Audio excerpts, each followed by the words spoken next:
Hey guys, this one is pretty cool, right?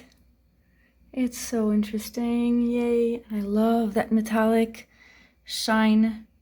Now I started off this pour by putting the bright copper there from DecoArt straight in my cup from the bottle, because I know those paints are pretty thin. And I just wanted to, I don't know, just try that out. And I made all my other paints a bit thicker than usual. Cat. So yeah, what that did was that it created sort of a lumpy center because it was a bit too thick compared to the other colors. And I was really going for earthy. I was wanting that little blue around it.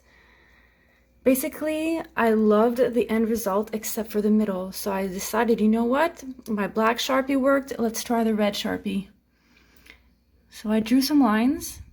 Now the red doesn't cover like the black, you know? The black makes black, but the red will take up the color under it a bit. So if you're going on top of the white, it might make it pinker.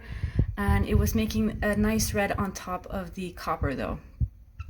so I didn't fill in that much, but just to give it some style. And then I used the white wash vintage paint to create more clouds, and guys, that worked out so easy and so well.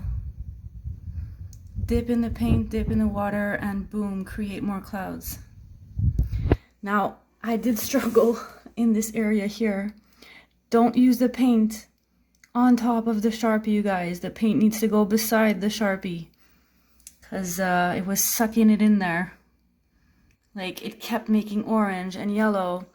I think I'm going to give it even another coat of white there. So the white paint mixed in with the Sharpie doesn't work.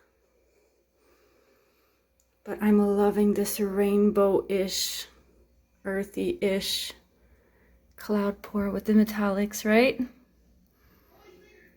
Hope you guys like this. Have a good one.